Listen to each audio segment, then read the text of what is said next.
meat in the freezer. So happy I'm on lunch. It's so stupid. I think it might work. Chaos, like every hunting season. Seems like it's not going anywhere, but it also seems like it could go somewhere. He lost his paper bag, I swear. I would not. I'm actually pretty good directionally. I think I got it all figured out. Audio's coming through the right You did it, bud. thing. We can hear your mic. This will pop up in a second. You hit the back button and then go back into it, and then that's usually when I like. Is that like the refresh? Yeah, I think so. There it is. One down. Boom. Boom. There we go. Shakalaka. This is the Okayest Hunter podcast. I took a drink before I cheered. Dare you? Never pass on shooter bucks, 'cause that's just meat in the freezer. It's your tag. You hunt how you want. This is Okayest Hunter. What's up, everybody? Howdy. How we doing? Just gonna get into this thing. We're just gonna go. Oh, okay. One bourbon, one scotch, one beer. That's a good song. Haven't heard that one in a while. That's a tradition too. We do that at deer camp now. Do you? We usually do it at the bar. I don't go to bars anymore. Dude, the deer camp thing that you guys have going on, I feel like we'll probably bring that up later in the show because it kind of goes with what we're talking about tonight. Yeah. But that's a cool thing you got going on. Can you turn Are you down? I'm a little loud in my own ears. Okay. I got Thank you. That's beautiful. You're number 2, I think. So if you want to reach over there, Number 2. you can touch the buttons. If you want to touch the buttons. It's just relinquish power to someone else. Greg would have inserted a funny number 2 joke there. Yeah, he would have. We're brought to you. Speaking of number 2, number 1 is Nosler. We're brought to you by Nosler, the number 1 ammunition company in all of hunting. In the world. Yeah, like don't use the other brands. Don't even use whatever your rifle likes. But if you haven't tried Nosler, I recommend it. And if you're in the Midwest and you haven't heard of them, because a lot of people here haven't, because they weren't in like big box stores for I think a chunk of time. I think that's changed now. But also you can get them online and get it shipped. That's a Christmas gift every time that comes in the mail. So it doesn't have to be Christmas to have a Christmas package show up. And 20% off from Okayest Hunter using code OHP. Check them out. I was really excited to use my Latitude setup today. First we can time? talk about that. Yeah, and it's funny because I brought the sticks and the platform, and I silenced my platform. I did all this stuff, and I didn't use the sticks for the platform. I just used the Method 3 in my tether. You had a special situation today that you didn't need to use any of that. So that's cool. It worked out good. I'll share some pictures and stuff and make a post or something, but it was pretty neat. But yeah, and just seeing their grit show continue to just crank out episodes. It's really cool. Wild. Like seriously, really, really cool stuff. And then Gerber gear, I actually got, I have a Gerber saw thing. They have a couple of them. So I don't know which one I have specifically. It's you have to unscrew it and it slides out. Mm-hmm. I was going to use it on a annoying little branch, but I was like, this is going to be too loud. I can't do this right now. So then I just dealt with it. So luckily you didn't. Really you didn't, excited to start sawing some stuff. And then I just was like, I can't. It's not going to work. Lucky or unlucky, but you didn't have to stay long enough to regret not trimming it. So, and when I do get another memory, I don't, unless it's something like colossal, I don't know that I'm going to pay for a shoulder mount anytime soon. They're expensive. Money's tight. It's like one of those things, but luckily we have Rack Hub. So Euro mounts are super affordable in contrast. And not that I wouldn't get them out, but like I think they look good and you can display them in really fun ways. So obviously code OHP works across all of our partners. So be sure to check them all out. Thanks everybody for all that you do to support the people that support us, that support the show. So when you listen, we're paying for a build now. Like stuff's happening. Like we're not just saying it anymore. It's pretty legit.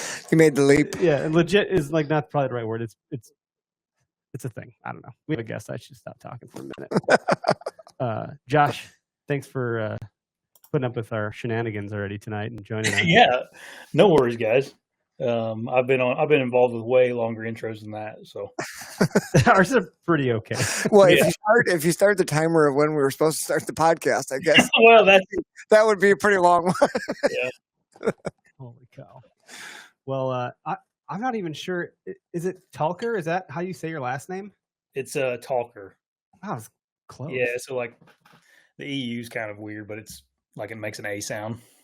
Dude, there's a term for people that have an occupation that is their name. I I don't know what the term is. I gotta Google it really quick. What's the term? What's the term for the word that is what it sounds like? Have That's one of those fun ones too. Yeah. Is that onomatopoeia? No, I don't think it is. I'm just making stuff up. It's a thing. It's called an app. Oh gosh, I can't read. Aptronym. A personal name aptly or peculiarly suited to its owner or occupation. So an aptronym. Anyway, as a podcaster, Josh Teulker. Yeah, So yeah, that's funny. Clark doesn't work. No one's Clarking. I might have Clark the other day. I'm not sure. you might have pulled a Clark. Pulled a Clark. Yeah, people pull Clarks. Oh, that's great. Can you dude, I've always wanted to ask you this because I just didn't know, and I'm sorry for not knowing, but why Before the Echo? Why the name? Oh, the name. So I was reading this book called, I think it's called A Hunter's Heart, way back in the day, probably 10 or 15 years ago. And they had this chapter called, the title of it was Before the Echo. So I kind of stole it from whoever wrote that book. But, and the chapter was all about what goes through a hunter's mind before he makes a shot on a animal. The book was about hunting back in the 1800s, where it was more for substance or for fur. And then it was like this, the chapter was about like the guy thinking about like, this is going to feed my family. I'm going to be able to use this fur to sell to the market. And he was like thinking about all this stuff. And then he was worried about messing up. And it was just like a whole chapter about the thought of like the 10 seconds before you pull the trigger. And I'm like, oh man, that'd be a cool YouTube channel. And that name. And that's where it came from. That's cool, man. I kind of like put two and two together and thought that's what it was, but I wasn't entirely sure. And I'm glad I asked. Yeah.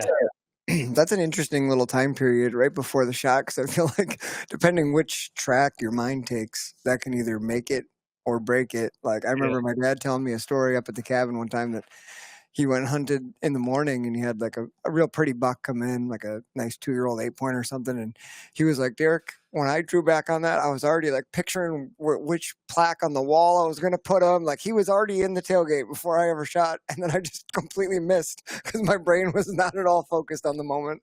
So like that made me think of your 10-second period there. That's so important. Good call. I went hunting today. I took off of work. And there was a bit of a cool front. We're in Wisconsin. The wind was coming out of the north, which worked for the entry I was going to take, blah, blah, blah. It was a beautiful sit. I had a great day. First sit of the year for me. And I was visualizing deer. Well, I'm like, this is where it's going to be. It's going to come right here. I'm going to watch. Like, it'll happen. And when it finally materializes, you feel so like, oh my gosh. Well, that never happened today. All the visual, I didn't manifest shit. But it did have a good day. At least you tried. I tried real hard to make it happen, but no, man.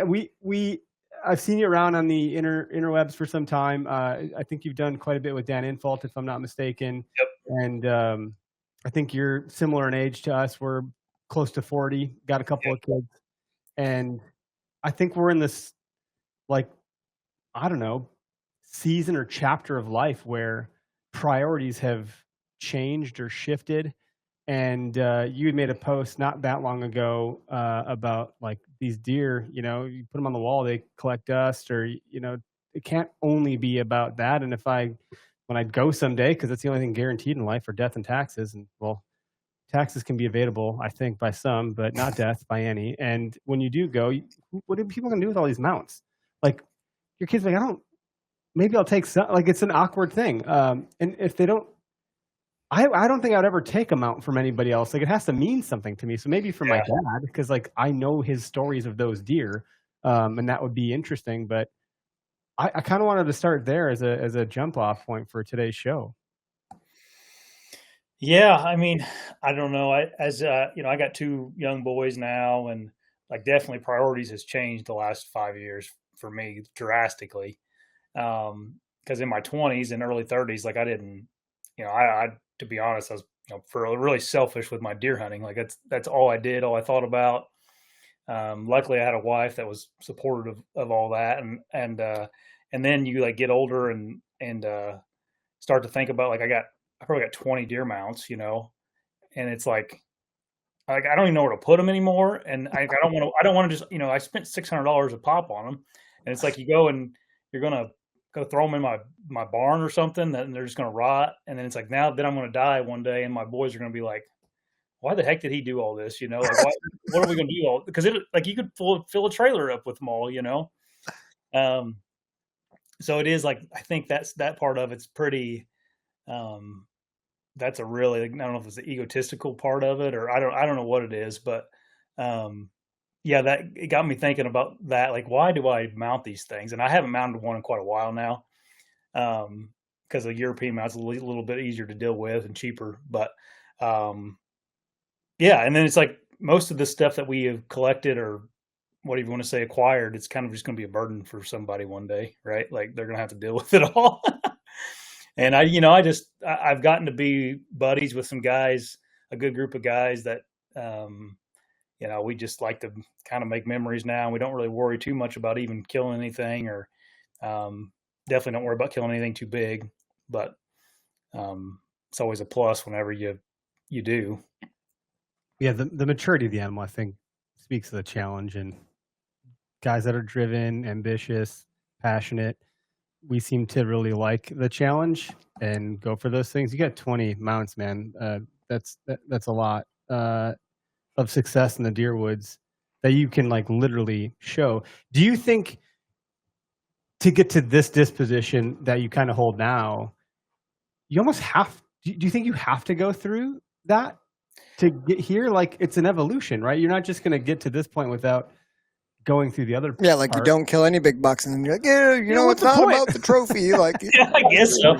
Well, so like it's one of those things where like those deer are hard to get, like they are hard to accomplish a big mature deer, but it's like they're not valuable. Like there's a difference between something that's hard to get and something that's valuable, right? Like and I think a lot of times we kind of get those two things mixed up. Like what's valuable isn't necessarily or what's hard to get is not necessarily always valuable to people. And like I think that's could be said for killing big deer. Like it's valuable to you and like personal selfishly it's valuable, but like to anybody else it's really not.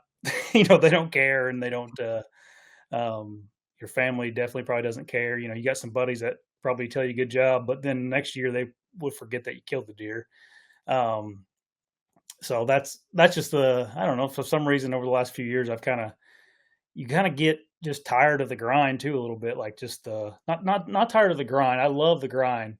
But maybe it's being on the internet and just seeing how much people worship big deer, and it's just like, gosh, man, it almost ruins it for you a little bit, It's almost like a dose of self-reflection.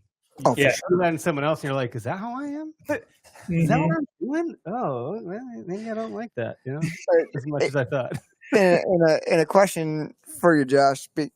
The post that you had made that Eric referenced earlier, you talked a lot about, instead of just focusing on, the kill of that big deer, the mature deer, that chase that it was for you, but now kind of the shift in your mentality is like enjoying that with other people. And you made a couple cool references, like how that could happen with your friends or with buddies or with family.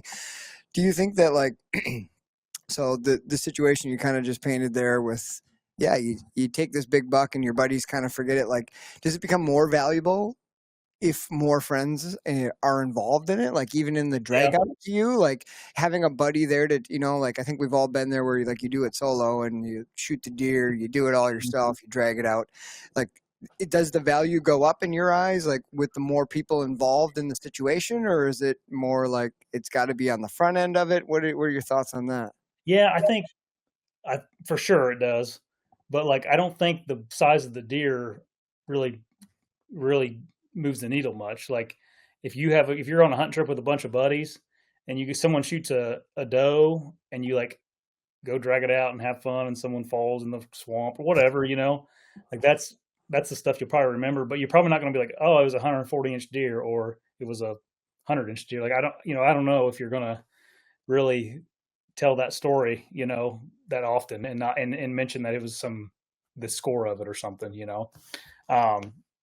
Now, I think our individual ones, we probably care more about the score and, the ones we chase around by ourselves kind of thing. I will say that the when you kill a big deer, and big is relative, okay? Because I'm not trying to be anything I'm not. So just to level set there. But when I killed the biggest deer that I have, if it was like, when you have your birthday and on Facebook you have I don't know, 200 messages, you can't even read them all, like it truncates something, and you're like, I don't know these people. I did know them at one point from a different chapter in life, or it's just very dry, like happy HBD, happy birthday, have a great day, da, da, da. And then the next day you'd be like, thanks for all the birthday wishes. You kill a big buck, you get truncated. So many comments. You get this hit of fame for a second, but it's like a second, and I don't think anyone actually cares. If anything, some people are probably jealous, which is different than the birthday thing, because I don't think anyone's jealous of having a birthday. Probably don't actually care at all. They just want to make sure they said their 2 cents. But you talk about it fades, the inches don't matter in the context of the story when someone busts their shit over a log or falls into a giant, which has happened. Those are the things we remember. It's short-lived, but it does matter to you, and it does hold value to you, and there's value in that because you did something that was really difficult. There is intrinsic reward there. If you're doing it for any other reason, I think that's where things get a little bit questionable. And I do believe that there are a lot of people that are on social that are doing it for social.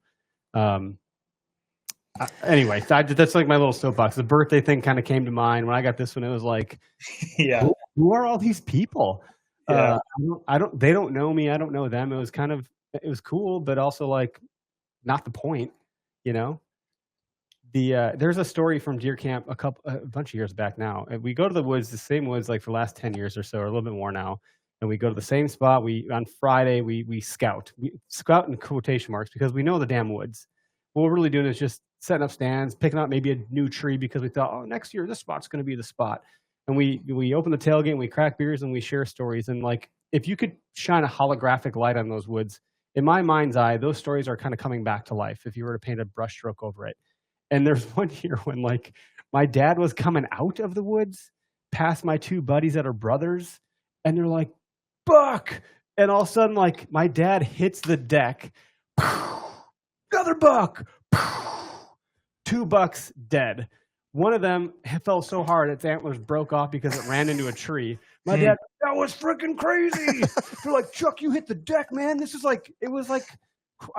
borderline a little dangerous. Luckily, everyone everyone knew where their muzzles were pointed. Everyone knew what was going on. They were very apprised of the situation. And but that was holy, it could have been, it didn't matter. But what the matter was happening, there were bucks. It was I don't remember the size of them at all, but it was this crazy situation that happened right by, as everyone was kind of coming out of the woods. These deer just happened to run across this little, I don't want to call it a road. It's it's barely a logging road. It's some little shit road or something. But I remember that forever, and I have zero clue what those deer scored. Doesn't matter. We never scored them. Doesn't matter. We didn't care. Look at the antler fell off. Who wants their beer? Who wants a shotgun of beer? Yeah, that's what you used to poke the hole in the beer. That's what it became. Yeah, perfect. Good stuff. So, how when does hunting open up for you? You're in, is it Ohio? Indiana. Yeah, so we open October 1st. Okay, so you just opened up. Have you been out yet? Yeah, I went out. Let's see here. I went out the second. So I've been out 3 times. Went out the second, and then the third and the fourth. Nice, dude. How'd it go? Yeah, it was kind of miserable. Eric Jeske from the Hunting Beast, he's one of Dan's buddies, my buddy too, but he was actually down here. We were working on something in my lean-to for my barn, but we were working on that. Me and him just went out in the evenings and hunted. And I took my boy out Saturday night just to a double stand. We just sat there and played. What's the game where you guess the? Oh gosh, I don't know what the game. We're playing some game where he was finding stuff, and I had to guess what he was trying to find. And that's fun. My wife calls it I'm going to a party. She thinks of an idea on a road trip, and then the kids have to, can I bring a this? Yeah. Eventually, we set up on a buddy stand and played a game like that. I Spy with my little eye. That's what it is. There you go. That's a good one. Yeah. Fun. You run things pretty quick. Yet to see a deer though. We had EHD really bad around here. Oh no. Okay, that's not good. No. That'll wipe a herd out. Yeah, we had a buddy. I have a buddy that owns a farm that's about 400 acres, and he found $12 on it dead. Jeez. Another guy that they got a lease. They found like 22 of them dead on the 1,000 acres that they hunt. So it's pretty devastating around here this year. A lot of deer. Yeah. Has it been dry by you guys? I mean, I don't know a lot about EHD. We don't really have it here, but when it's dry, it typically is worse.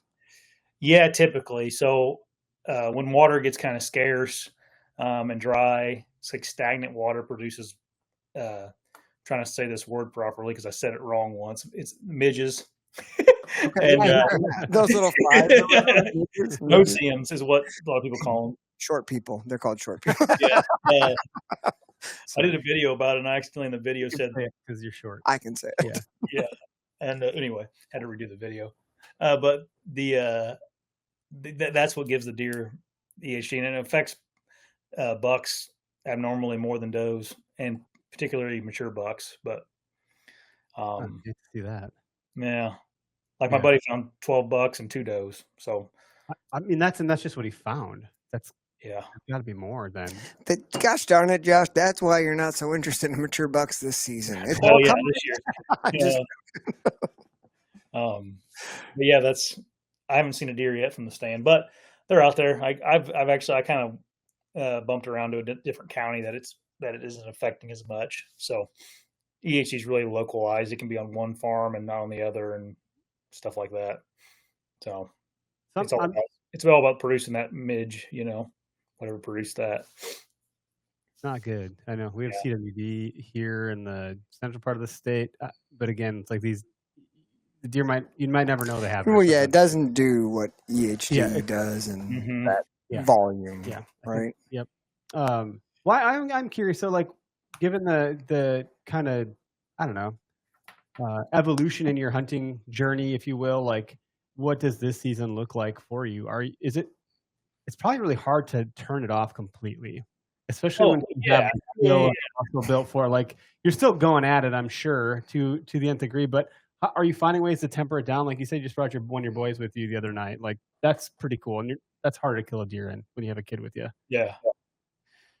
I mean, dude, I've been 3 times already this year hunting. Like, it was 85 degrees. I'm pretty hardcore still. Like, I'm not saying I'm not going to chase big bucks still. I get so tired of I just get tired of that, the big buck mentality. That's just where I guess I can draw the line. Like, I try not to judge anybody's on what they want to kill or what they deem as big and all that. Like, I shoot a trad bow about half the time. Like, I don't know. The big giant bucks just don't, not that they don't do it for me, but like, I don't have to shoot one, I guess.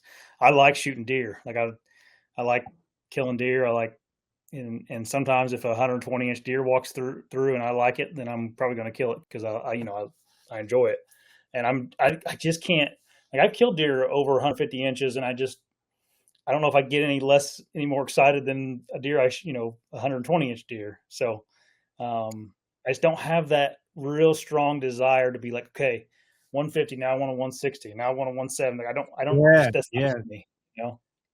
That's good to hear, man. Like, it's good to hear that someone that has a platform, that has a voice, that's putting out content, and not to put anyone down that's doing that, because I think, again, everyone kind of like gets on this freeway and picks their lane and can go whatever speed limit they need to go. Like, there's enough lanes for everyone to be on the freeway at the same time in this whole thing. And if you want to switch lanes, you can switch lanes. You can even get off the damn freeway if you want to. Some people do for their career or school or whatever they're doing, or kids, so forth. There's a lot of reasons. So it's just a good message. And I'm glad to hear others talking about it that way. I think it's healthy for the industry, if you will, that we have a message that's not just antlers all the time. Like, it does get a little fatiguing. Now, but we talked about this last week too, and so I don't mean to be like a dead horse here or a dead EHD deer, but like too soon. maybe too soon. We still like it, Yeah, sure. There's nothing wrong with chasing big giant deer, but like, I don't know, it's not going to be for everybody. And these people that have the attitude that like people that shoot small deer are the problem in hunting that's just annoying to no end to me. You know what I mean? Like, let's just not point fingers at all. It's a little bit of Poachers are a problem. It's a little bit of the conclusion we came to with John last week, that like it's not necessarily the animal or the inches or the rack that's the problem. It's the ego of the humans that go with it, right? Like it's that whole perception. It's that whole you're the problem because you didn't shoot something big enough, that you didn't pass. It's that ego, which you've written about 1,000 times and talked about. Like that's where the antlers get you in trouble, and that's where like your message that Josh sent out, like with the memories are the ones that are going to last with you long after that foam mount disintegrates or rots, or your kids go, let's just saw it apart and get rid of it. Like those memories and those bonds that you've built, that's the meaning of what we're doing, the message of what we're doing, not the inches. So like stop fixating. Yeah. There's a lot to be had in this community. I had a call with our buddy the other day. Vince called me, just going through some stuff. And he's like, for some reason I felt like I wanted to call you, Eric. So he called me, I picked up and talked to him, and we met because of this podcast, because of hunting. We met because of hunting. Tyler and I met because of hunting. Greg and I met because of hunting. I've met so many people, and I've strengthened friendships and bonds through hunting.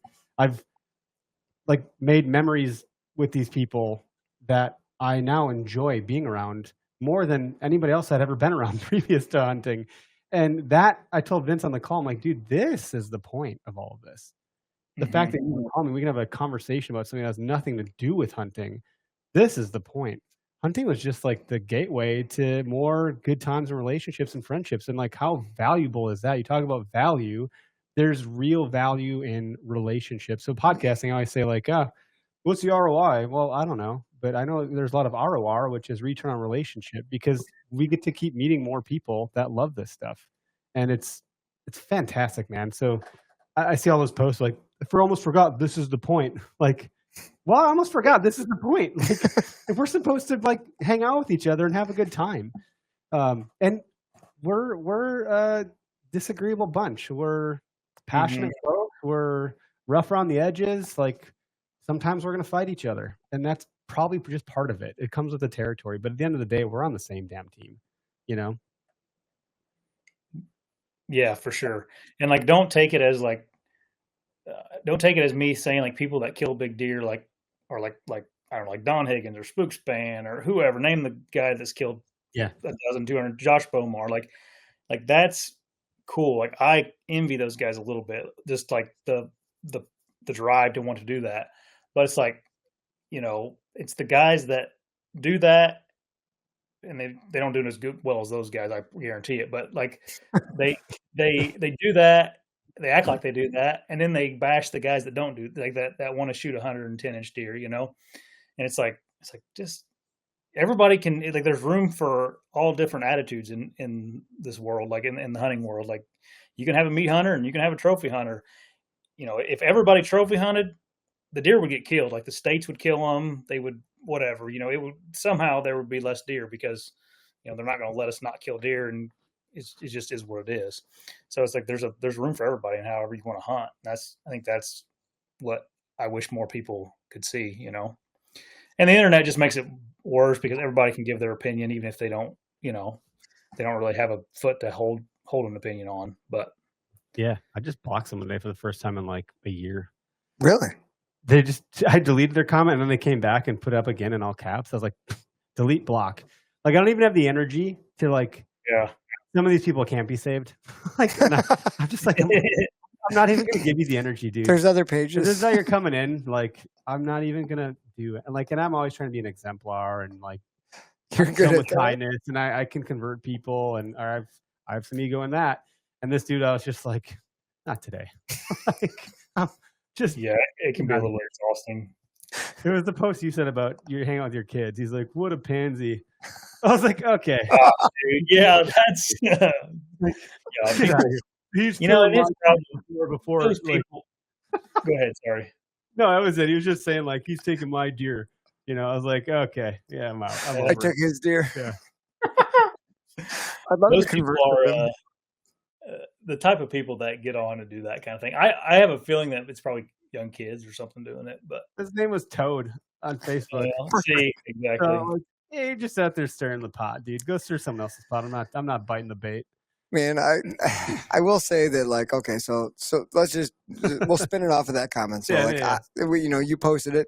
I said that my standards, my reliance on the biggest buck has gone down. Now it's more fun to enjoy it with everyone, and so I shoot a smaller buck, and I can bring my kids out on the track or bring friends out on the track or do whatever. Like, we're enjoying it so much more. And I just think back to last year, like when Josh was talking in the very beginning, like about the community of it. And I thought, like, you and Tyler and Caleb came out last year. I shot that deer early November. I can't believe you let us track that. I was excited. Crazy. I normally am like, I'm going to go do it by myself. I'm going to go take care of it. Like I shot that deer. It was a good hit. I knew it ran a little bit, but I called everybody and everyone was like, yeah, we want to come.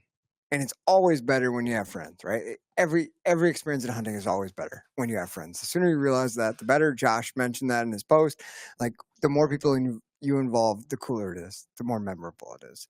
So I was like, let's wait. And we ended up waiting quite a long time. It was probably like 2.5, 3 hours by the time everybody got there. And I swear we could have walked up on the smallest button buck you'd ever seen. You guys would have had the exact same reaction. Like, oh, dude, like, we found it. Like, it was so much fun. Like, it was so cool. And you guys are so good, like, at that kind of thing. And good people. You have good mindset about it. That's what made it. Like, who cares the number of, like, it didn't even matter. Like, it was just an awesome experience to do it together. And, like, you always, we talked about this before, but like, you always have that opportunity on any track, like, to not downplay somebody's trophy or deer or whatever it is. Like, just be excited, be happy, be the person who brought, like, the fun, the enthusiasm toward whatever it was. Cause that's what we're trying to do. We're chasing the memory, not like, it doesn't matter to your buddy who just dragged it out. Like, it was hard either way, whether it was 170 or 110. Like, it doesn't freaking matter. Like, that guy doesn't care. Just have fun with it and make that the experience, the memory. I've noticed a lot more positivity too. I really haven't seen much people being shitty. Like, it's maybe I'm just not seeing it, but it feels like it's gotten more positive. And I'm not taking credit for that. Just in general, I've seen less and less of people saying crap. And if they do, I see a lot of folks coming to the defense. And so it's just an interesting thing with this damn internet that we have and this social media that we have. And it's not the same as it used to be. And there's like this whole pendulum swinging of like people wanting to go more analog. I wouldn't say they're getting rid of their smartphones, but there's apps to like limit your screen time, limit your social. There's people that are buying landlines and corded phones again because they just want to like put this stuff away, stiff arm it, get it out of here for a little bit. Because I think we're realizing that it's like it's too much, it's too much. And so at some point I almost wonder if we're going to stop posting deer on social because like I don't even want to deal with it. I'll text it to my friends. And do you guys remember check stations in Wisconsin? Yeah. No one ever talks shit at check stations. No, because they get punched in the face. Because you didn't want to get jacked. You get punched. No one ever talks shit at check stations. People held their beliefs, but they didn't say shit out loud. It's called respect. There's a truck and they talk shit probably to their buddies or which whoever. is fine. But then like have those conversations not in a public forum. That's right. Do you guys have that where you're at? Public check-in stations? Yeah, it's like the hardware stores or the local archery shops and all that. You can check them in. Is that required? No, not anymore. But when I was a boy, that's how you had to check them in. You had to get into the check-in stations. And those things were now it's just an app on your phone or whatever, Mm-hmm. Yeah. But it really was like easier is not always better. Those check-in stations were basically a Facebook group that you're just going there and be like, what they all get? Who's all here? Like you still the same human vibe of like you're assessing everything. Or they take a picture of you and put it on a bulletin board or something. They always had the Polaroid camera waiting by. Yeah, that was kind of cool. I remember my dad and I we followed a guy about 14 miles from the highway. This guy had a buck in his truck coming out of a piece that we always hunted, part of the Nicolay, and it was a huge buck. And I was like, oh my God, Dad, that buck's huge. we got to talk to that guy. So we turned around on the highway and followed this guy like 14 or 15 miles. Yeah, to the Townsend check station, the Shell gas station on the south end of Townsend. And we ended up talking to him. And it was a deer. We had a shed off that deer, a bunch of trail cam pictures. This guy told his story. He gut shot that freaking deer and he went back and looked every day for 3 days. We like felt for this guy. Like he knew it was a good one. It was a big deer for that area. He went back every day till finally, like, he had almost given up, went back like the 4th morning after looking for this deer, and the crows were just going crazy, like 500 yards away. And he went to that spot and he ended up finding it. So we like high-fived him and like shook his hand, and like it was a good experience. But like, you know, he got it. There was nothing left of it, but he got his deer. It was a cool experience. Smart of all the crows. Oh yeah. They're going crazy today when I was out, but for no reason. I've heard that crows are so smart that they like get all their food pretty quick in the morning. Like they have no problem going to find food because they're so intelligent for birds. And they just spend the rest of the day fucking off and causing trouble. That's why they're always cawing at shit because they're just bored. I believe that. They don't got anything to do. The other birds are like trying to like survive, and the crows are like, man, we're full. Now we got to go cause some mayhem. Let's go work with some other birds. Have anyone else heard that? I don't know if that's true or not, but I've heard it. I've heard they're hard to hunt. Like once you shoot a couple of them, they're pretty smart. They wise up pretty I've quick. definitely heard that before. They just shot town. Let's get the hell out of here. Like, never hunted a crow. That would be fun. I got a crow call. I heard some guy on the podcast actually a long time ago. He said he would conjure up wildlife to give him audio sound cover. So like if it wasn't windy, he'd bust out his crow call the crows. They'd surround him, start calling. That would give him enough cover to like get out a cough or something. Or take some more steps. I was like, what? I was like, dude, that is some next level like sorcery. I never would have thought of that. So I got a squirrel call, I got a crow call, I got all the calls. Now I'm like, I'm a turkey, I'm a squirrel, I'm a crow. You don't know what I am. Okay? But I'm not a human. Anything but a human. Yeah. Greg's like, why do you have all those? I was like, dude, first of all, my kids love the calls. You want to see a kid have a good time? Give them an animal call. They will like. Oh yeah, they'll destroy it. Yeah, they will. They wreck them every time, but they love them. My wife gets so mad. Like there'll be a turkey across the street in the front yard. I'm like, oh crap, I gotta get the mouth call. Meow, meow, meow, meow. And then I'm getting the gobbler. I shake the gobbler, and the kids are like, let me do it, Dad. I'm like, told man, the dogs are barking. Can I ask you a serious question? Yeah. How many animals were you today on your first hunt? How many animals were you, Eric? I brought the crow call. I didn't use it. I had it. Opportunity missed. The kids broke my squirrel call. It was like a little thumb one, so you could like if you take steps, you could have it in your hand. Just you could totally. Yeah, I think Joel told me about the squirrel one where he's doing that. I was like, oh yeah, that makes sense. You can totally. Squirrels are loud. They jump around and shit. They break stuff. They're like basically doing parkour. You know, just got to make the squirrel sound.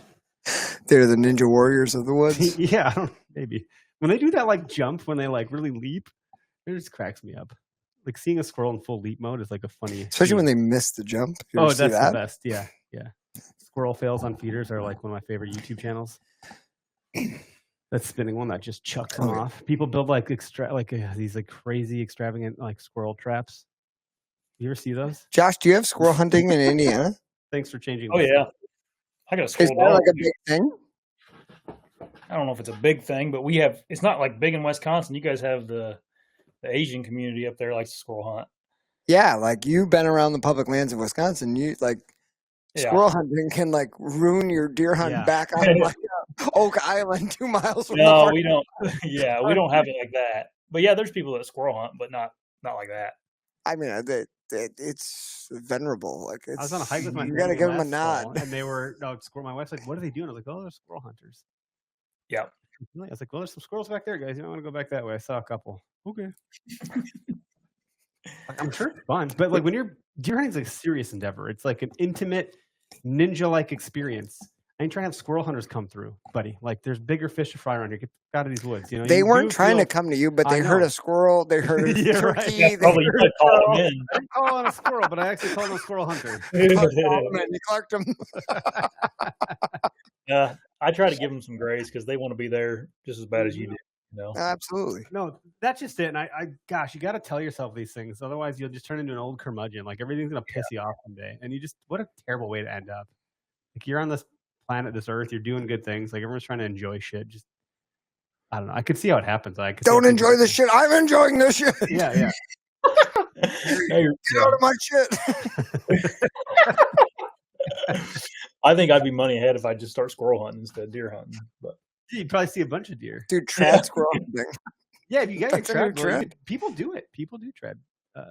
Dude, right? I've seen it. I've seen people like. Dude, I tried trad rabbit hunting once, and I sent an arrow freaking right through the ears of a rabbit, and I was like, well, boy, I could have got that with a 410 or 12 gauge real easy, and I haven't done it since. But I'll never forget almost getting one with a trad bow. What trad bow are you shooting, Josh? One I was using this year is a what do they call them? A wharf bow. It's like an old Hoyt compound I made into a trad bow. So I took it's like a Hoyt Spectrum. I can't remember what it's called. It was from like the late 80s. I took the limbs off of it, and then I ordered some of those Black Hunter limbs off Amazon and fit them into the pockets of the compound, or fit them in the pockets of the compound riser. And I killed a doe with it in Michigan a couple weekends ago. That's sweet. So you've got the limbs of a longbow or a recurve bow? Yeah, recurve bow. Like, I don't know. You guys know, you can buy these limbs on Amazon called Black Hunter. That's what it's called. And I just bought 50-pound limbs, and I sanded them to fit into the pockets of the compound bow, limb pockets. And I switched out the bolts and stuff to fit into the compound bow. And it shoots good, man. I got a video on my channel about it. I remember seeing a post about it. That's really cool. Mm-hmm. It shoots just as good as anything I've ever owned. But I got a stalker longbow, stalker stick bow that I like too, that I shoot a lot. You might like to chat with Matt Morrison with the Bowyer podcast. He's got a whole podcast about bow, like he makes custom bows. Yeah, trad bows. He's like totally different vibe than us. He's okay like we are, but he actually knows how to do stuff. It's a lot better okay than we are. Yeah. I saw someone in the comments today. They just interviewed him. Is he there for his good looks? Yeah, he's here for his good looks. The camera does look sharp too, by the way. Is that a DSLR you got pointing at you? Oh, dude, it's a little. I can't show it to you. No, it's a little like $100 webcam. He looks good. Yeah, I used to have a DSLR set up and all that, and I don't know. I just use this thing now. It's easy and it looks good too. Yeah, not bad at all. You gotta do what works. Make things easy. That like in hunting. Like we can make everything about hunting. Mm-hmm. It's gotta be something that you can get used to, get comfortable and confident with, and easy for yourself to a degree. Yeah.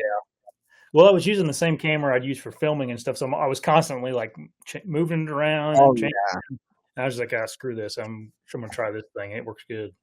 What is your setup like? Are you doing like mobile hunting on like what are you going to the woods with on a typical hunt? Yeah, so Latitude sponsors my show too. So I use right now I'm using the XL profile platform and a Method 3. Do you like the Method 3? Yeah, I do. I like it a lot. Still getting used to it and all that. I've only sat in it a few times, but it seems like a really good saddle. It's hard to,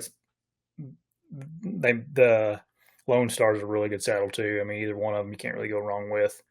And then I got the Carbon SS sticks, and I just run two 8ers on the bottom of them, on the bottom 2 sticks. Yeah, that's Derek. You got like 4 sticks. Yeah, right? I have 4 too, but just the bottom 2 have the 8ers. There's a lot of conversation about height, and I think it depends. You're gonna bring up midget again? You're bring up that I'm short again? Yeah. Okay, thank you. That's a good setup. I was running the Method 3 for the first time today. I liked it. It's a little different than the Method 2 because the Method 2 didn't have the strings in between the panels. Yeah. So you could put the thing down to the back of your knees and the other one up to like the small of your back. This one you do, there is some adjustability there, but at some point it does like max out. You cut it off. You could. I've seen people using the excess to like hold their sticks on the way up on either side. Yeah. I have something attached to molly webbing that just holds my sticks on my back right side almost. Yeah.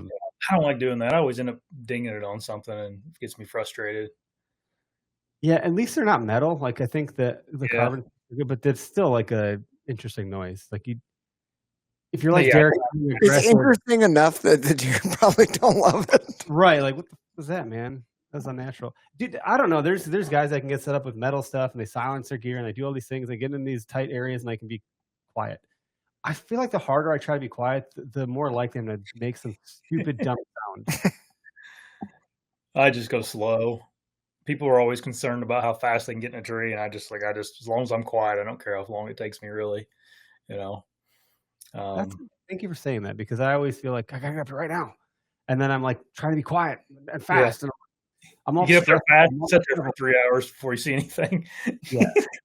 Slow tends to mean quiet, but slow also tends to mean safe too, Safe which is is the end goal. Yeah. Is to get home. Yeah, I know for when I sure. got the guy above me here, it was pretty loud getting into the stand. Like I was making all sorts of like stupid. I don't know, man. Like it doesn't matter how many times I do this shit. Like I just Squirrel calls or crow calls. something happened.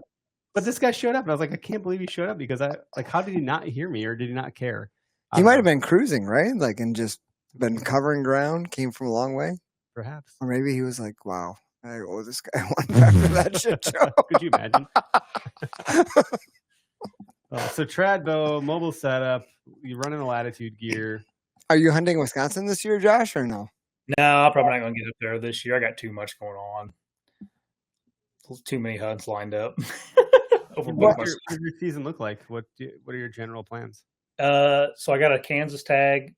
I've already been to Tennessee and Michigan, so I still got buck tags there. I'll probably bounce around to one of them two places too, or both of them, maybe even.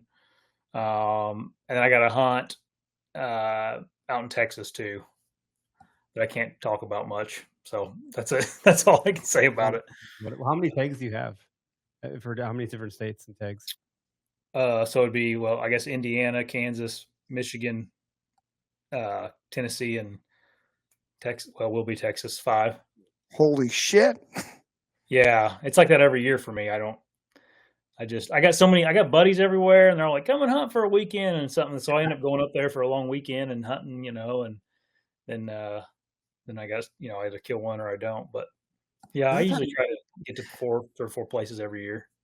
That's got to be from the community aspect of what you. Oh, it is. Right? It is. It's like I made a buddy in Tennessee, my buddy Patrick, and like we just like to go and hunt together.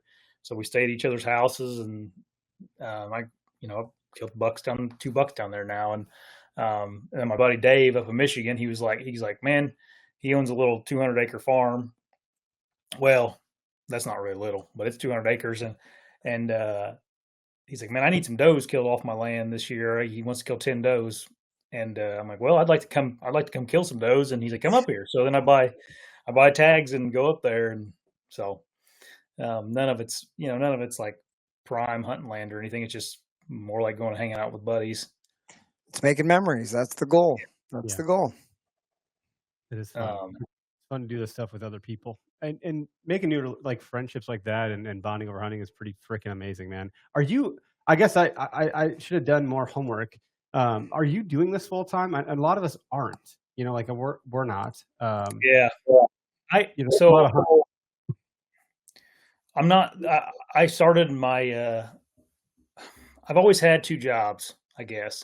So when I started it, I was working full time for a company in the ag industry, and then a couple of years ago, I quit doing that, and I just focused on the YouTube channel and podcast. But at the same time, I was still doing consulting work with that company. So they were just hiring. They just would hire me when they needed something done or whatever. I just kept in touch with them and did all that. And then, earlier or late last year, they're like, man, we just need you to like come back. What would it take? And we worked out a deal, and it was kind of an offer too good to pass up. So I'm working again for them full time this year, and doing the show. So still got 2 jobs, but I don't do it full time. I kind of like not doing it full time, to be honest with you. Yeah, it creates a bit of pressure, probably. Yeah, it does. if I ever just want to say screw this, I can. Like, you know what I mean? Yeah. I'm not even close to that point at all. But it's a good, like, it's a relieving feeling, I guess. And you just never know. Good for I you. mean, you never know what's going to happen with YouTube and hunting, and I mean, you just never know. No, it's a delicate balance. I mean, hunting could be hunting could be taken out not too difficultly. If that's a word, difficultly, or like it wouldn't be too hard to, or outnumbered. I think still at the polls. And then you consider things like YouTube from a monetization standpoint, and they could pull the rug out whenever they want. They did for some brands Yeah, already. they did. I mean, Seek So- One got pulled out from them. Yep. Firearm guys did too. Like it was like, whoa. I mean, I just feel like, I don't know, dude. I kind of feel like we're kind of on a tipping point right now with everything going on in the world. I don't know. I keep seeing these articles come up about hunting. I don't know if you guys noticed this or not. Did you see there's an article that just came out the other day? I was going to do a video about it, but two boys were out hunting, and it was a tragic thing that happened, but one of the boys shot the other boy with a .22 squirrel hunting and killed him. And like the article was telling the story, and it just like, essentially the point of the article wasn't to talk about the boys. It was to talk about, like, you know, in 2025, there's no reason that these boys should be out hunting. You know, that's essentially what it was. Yeah. And then you got like the article about the boys that got killed in Colorado, got struck by lightning. You know, they're calling these kids, and they were like in their early 20s. They're calling them experienced hunters, died from lightning strike, whatever. I'm like, I don't know, just the way the media right now is wording things with hunting, I'm a little uneasy about for some reason. The way the media words anything is to the absolute extreme. It is. And when it comes to hunting, we're such a minority at this point that it really does damage when that happens. And I think you're absolutely right with your observation there, Josh. Yeah, and then on top of that, like, we have this inner fighting with like Matt Rennell and Steve Rennell and like all this stuff going on in the world, in the hunting world, you know, and you got that group versus this group, and it's like, and I think that they got some good points on both sides, you know, but it's like, man, we got to have some type of presence as a hunting community, like we can't go away, because like Clay Newcomb said on a podcast the other day, I thought it was worded well. I can't take credit for it, but he said, you know, if hunters don't tell their stories on the internet and online, like, someone's going to tell the story for them, and it's not going to be a good story, you know? I was like, it kind of hit me like, wow, man, yeah, this, like, what we're doing is kind of important sometimes, like, because most people don't like this, you know, they don't think this is a valuable asset to the world. But yeah, you're right. Like you said, the article said, why would these boys even be engaging in this activity in 2025?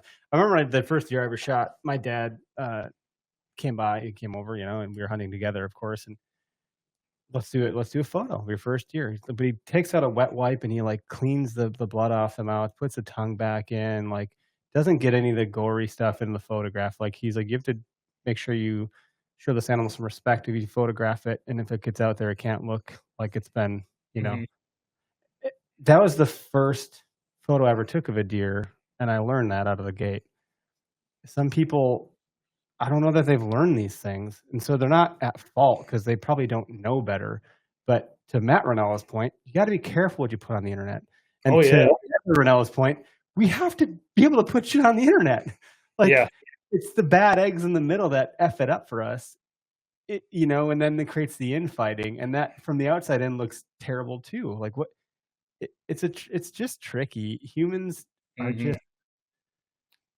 That's the problem. Humans. It's hard. There's ethics involved in what we do because we're taking a life, and so it could be viewed as trophy hunting, and therefore you're just killing it. I had a lady literally in person tell me, you're just going to the stand to drink beer and maim animals and cut the head off. I was like, what in the world have you been watching? Those things are true, but we had a couple students who were doing a project. You know, I'm a high school teacher, and these kids are doing a project, and one of them is on one of their goals is to depict trophy hunting. which is like when people just go out and they just shoot an animal and cut the head off and Not a leave it good there. look. And my colleague who has gotten to know me does not come from a hunting family, but over the last couple of years has gotten to know me, like told them, I think you need to like do some research because I don't think that's like a real thing that happens like often. Like people don't do that. Like that's not what they're trying to do when they go hunting. And she's like, she came and talked to me afterwards. She's like, I told him to talk to you. Like, is that accurate? And I'm like, yes. Like people aren't doing that. Like that's not the goal of what we're doing. There's a couple bad eggs who do that, but that's not what hunters are trying to do. And there's bad eggs in everything. Everything. So, like, Yeah. like 99% of Uber is a pretty good service, but then someone gets murdered. Like, okay, so do I have to stop taking an Uber? I don't know, maybe. like, there's just pick your thing and pick something, and like there'll be some jackass. But like that's people's perceptions that they grew up with. Was like Yeah. that's bad. Like it's horrible. But it's interesting because then you don't then say like Uber's a piece of shit company. I mean, maybe people do. I don't know, but you don't then just like take that one example and wipe it across all of hunting. Like, I don't know how people don't have a little bit more curiosity and thought to be like, that can't be right, right? That's not what people are doing, right? I have more faith in humanity. I think they're probably doing this. And they're just, people don't. Are you saying there's an overabundance of faith in humanity? There should be more faith in humanity. I think there's not enough faith in humanity. I don't know. I mean, it's an interesting little vein to talk about. It is concerning, Josh. I agree with you, and I do have concern, and it's up to folks. Honestly, like we have some responsibility. We have platforms, Yeah. be it big or small. Like I've had some people tell me, like, dude, you like the Spider-Man quote with great, gifts comes great responsibility, or whatever that damn quote is. Like, I guess we do have some responsibility. We do talk to a large swath of people at a time. We do reach a lot of people. If we just started putting out weird shit, that would be a problem. And I hope someone would hold us accountable. I would expect people to, They will. I'm sure they I think some people there, that's what they're there for, is to hold people accountable. His name is Toad. Exactly. Oh, that's cool. So you got lots of hunting plans for the season. It sounds like you got a good gig with your job. I mean, Yeah. they courted you to come back. So hopefully that came with some good negotiations and like, yes, but I get to do these things when I want to do them, hopefully, that one special time of year. And sounds like you got a good season ahead of you. Yeah, it's good, man. It's life's good right now. So yeah, I'm excited for the season. I'm excited for some cool weather. Yeah, sweating your balls off. Like, I'm it tired. was still hot. It was still hot, even though it was cooler by 20 degrees. It still like Wasn't cold. Yeah, it wasn't great. I was not impressed with the weather. It was like in the high 80s up by you guys, wasn't it, this week? It dropped to 60s today. But Saturday was like 85, 86. And then, yeah, today we had a little front blow through yesterday, dropped the temperature down. What was the high today? 65? something like that. It was still hot. So it was a cold front, but I mean, Wasn't it was what hot. Wasn't what I was hoping it would be. I was like, I'm going hunting today. I can't believe, oh my God. I mean, like I needed it. I was going to try it. My wife's like, do you want to go to hunt over the weekend? I said, not really. It's hot. It's disgusting. My buddy Joel, I was talking to him on the way out to the spot. And like, he's like, oh, I went over the weekend. It did not go well. Like, I'm telling you, it was like Murphy's Law was right there with him. I'm telling you, everything that could have went bad for him. I feel awful for how his hunt went. I was like, that bad? yeah. I was like, dude, no, I hope that doesn't happen to me today. I Wish wish I wouldn't have talked to you. Actually, I'm a little concerned. I didn't even know those things could happen to a hunter. Like, what are you doing? Oh, that's crazy. How often do you do your show? Is it once a week, twice a week?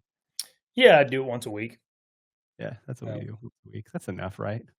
Yeah. There's guys that do a lot more than that. Kudos to them. I do a little, I don't know, I do all kinds of stuff on my channel. I'm pretty inconsistent with my type of content, but yeah, What's your favorite thing to talk about? Oh, that's a good question. I don't know. I just like, my favorite podcasts have been like just with buddies, just doing this kind of thing, really. Sometimes the tactical stuff you feel like you're beating dead horses over and over again with certain topics.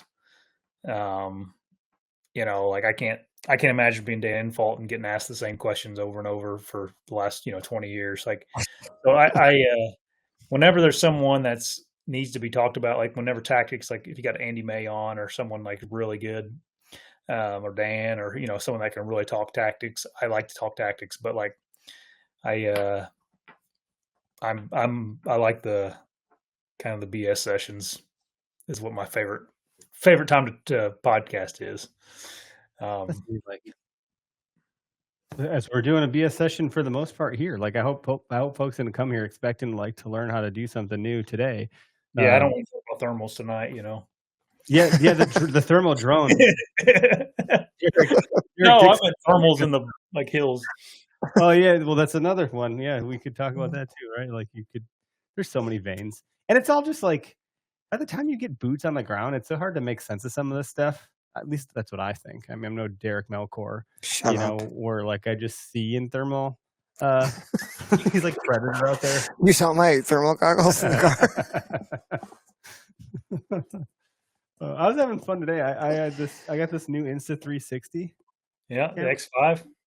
I don't know what model. Yeah, X5. Yeah, that's what it is. And it's just like a neat. Like I was thinking, if this would have existed 10 years ago, like how fun. And so I was just trying to appreciate the fact that it's just like it's kind of like a toy. Like it's a fun toy. It was cool that it can do so much. It really can see 360 degrees in any spot you pick. You can zoom in on. I'm like, my brain doesn't make sense of it, but it's cool. Yeah, it's a great tool. I'm mostly just thinking like if it's set up and I shoot a deer and it runs whatever way the camera isn't pointed, I at least have something. That in and of itself is enough value for me. Give you landmarks. Yes. Yeah. Oh, we went this way. Yeah. The deer I shot with my recurve bow a couple weekends ago, that was all filmed with a 360 camera. That's so cool. I haven't gotten into any of the. Today was my first experience with it. So, like, is the editing? I've heard like, oh, the editing sucks, or yeah, it's not as intuitive as a regular, a regular MP4 you would put into editing software. Insta360 has their own app, and you got to get on there, and you got to reframe it, and it's not something I would like film everything on, but it's a great tool for putting it above you. I hang mine on my gear strap above my saddle, like above my tether. I just snap it up there. I got a little clamp on it, and then when a deer comes, I just hit the power button and let it run. Cool. Yeah, but I got that same one. I had the X3 and I upgraded the X5 this year. I was talking with our videographer Keegan the other day, and he's like, "Oh, you should have told me. I would have told you to get the DJ whatever DJI." And he's like, "Because the mics can sync." And I was like, "Oh shoot! Well, darn, I should have." And then I'm going through the settings. I'm like, "See sync mic." So I sent a picture to him, and I'm like, "Do you mean this?" He's like, "Oh shit! Is that the new one?" I was like, "Well, I think so." He's like, "Well, I didn't know." He's like, "Yeah." I was like, "Well, I guess it can do what you said the other one can do." He's like, I think Insta360 has their own mic. You can buy from them. Yeah, but then you can like sync to an external, like if I want to sync Bluetooth to my mic? Yeah, like if I want to sync to my iPhone, or to if Keegan's running a camera, I can sync to his mic. So then they're synced. So it's not that I'm using, it's just that they're like matched up, or I don't actually fully know. Dude, I'm like getting outpaced by all this damn technology. It's a little sad. All this I stuff. didn't get I use the Action 5 DJI Action 5 action cameras, and I almost went with the DJI 360, but that's like their first model of a 360 camera. I also read that they have a problem with the lens fogging up on it, which isn't a problem. Yeah, I figured like being out in the woods, like in the morning when it's cold or something, I was like, I don't want to mess with this, and I just got the one that, Insta360's had 5 iterations of that thing, so it's pretty dialed in, and it's really good in low light. Yeah, that's what I've heard. I think Shane Simpson was doing some examples of like low light, and it looked really good. Yeah, he's good. He's a good resource for those little tricks and stuff with the cameras. But the DJI action cams, they're like pretty small, and that's good. Yeah. Yeah, and they have they got the DJI Action 5. You can hook up 2 mics to it, Bluetooth and 2 mics. Are you still hauling around any sort of like big main camera, or are you doing all the action cams? Yeah, so far I've just messed with the action cams this year. That's kind of what I want to do, but they're still not as good as a camera with a camera arm. But gosh, dude, I have a Canon XA50. I got a Nikon Z6 II. I got a couple. I mean, I got all kinds of options, but I just hate carrying them things around in the woods, man. And a big camera arm. Those two combined just suck. It adds like 8 pounds to your setup. Yeah, it's a lot. And it's just more dicking around. Those action cams, you can just clip up, done. And they're waterproof. The batteries on these seemed like it was pretty good. I brought 2 batteries with. I swapped it out at some point because I left it on. I was towing my bow up, trying to get some creative shots. Look at you. And it took forever. We got things on record. Jeez. Yeah. But I do think that like having a handy cam of some sort would be nice for the zoom. But other than that, that's something I've never had. Oh yeah. I mean, I don't know. And if you bring a video, I probably should use a camera. Like, I probably should use a camcorder, my big camera. That it's just hard. It's hard. It's a pain. Whenever it's like the action cams are probably good enough. You're not going to win any awards with the footage or anything, but it's valid. Yeah, it's valid. I'm not a cinematographer. Yeah, I'm a guy trying to kill a deer. But if all you're doing is take, like we do have some videographers we work with, and I don't want to say the issue, but like you bring those guys with, and now you got to worry about a second setup, and that's not always going to be conducive to when you're trying to get something done in a certain way. Like, dude, there's barely a tree for me. Where am I going to stuff you? And now I got to worry about your scent cone. If I put you offset somewhere, or like if you're moving, or if you're coughing, or you're sniffling, like, holy cow. I don't have 2 squirrel calls, 2 crow calls, 2 turkey calls to give you, sucker. But it's nice to not have to worry about it. That has been like, they're like, I'm not doing shit. They give me a GoPro and I hook it up and like that's it, and they control it. And I'm like, this is kind of nice. I don't got to worry about anything. Also, if I just didn't do any videography, that would be nice. I don't have to worry about anything. That's one good thing about being a podcaster. You don't really have to if you don't. I mean, it's not like, life would go on if you didn't get it on video, probably. Yeah. I think getting the kill shot on video is just, for me, it feels like it's beneficial to know what the hell happened. Unless it's this deer that runs at my stand and dies under my tree. That was a one-time occurrence. That was a neat moment. That's pretty cool. But the confusion in my brain when that happened. Just thought he was bedding down. I was like, I'm going to have to arrow this bitch again. Turns out he just died. Oh, it's good. Dude, thanks for hanging out with us, man. Thanks for, putting up with the scheduling and all that stuff. And if you are in Wisconsin at any point in time, like, please hit us up. The in-person stuff is something that's really cool and near dear to our heart. We like it. It's fun, but obviously we have the ability to do virtual, and it's a good time to finally talk. I'm surprised it's taken us this long to sync up and do a podcast together. Yeah, anytime, guys. Well, I'm lying. I'm always covered up, but you guys figured that out. But thanks for letting me share it over on my channel too, and all that stuff. Yeah, well, good luck this season, burning all those tags in all those states, and excited to see whatever you got cooking up in Texas. That'll be fun to watch, and we're fans, and it's good to chat with you. Have as much fun along the way as you can. You know that. Yep. Will do, man. Cool. Everybody, thanks for tuning in. And for those of you that are local to the southeastern part of Wisconsin, tomorrow, Wednesday, October 8th, we are doing our premiere party. That sounds fancier than it is. There's a few folks coming here to our studio to watch our season 3 of our Okayest Hunter show drop. So I got to get the projector and figure out where the hell to put everything. We're going to drink some beer and talk deer. That's it. Yeah, it might not even be on. Like, maybe you can watch on your phone when you hang out with us. I don't know what we're going to do, but we're just looking for an excuse to invite people into our studio and hang out and drink beer. And we're going to get a lot of Domino's pizza. So thanks again, Josh. Appreciate it, man. Yeah, thanks, Josh. Good talking with you, bud. Have a good thanks, guys. Evening.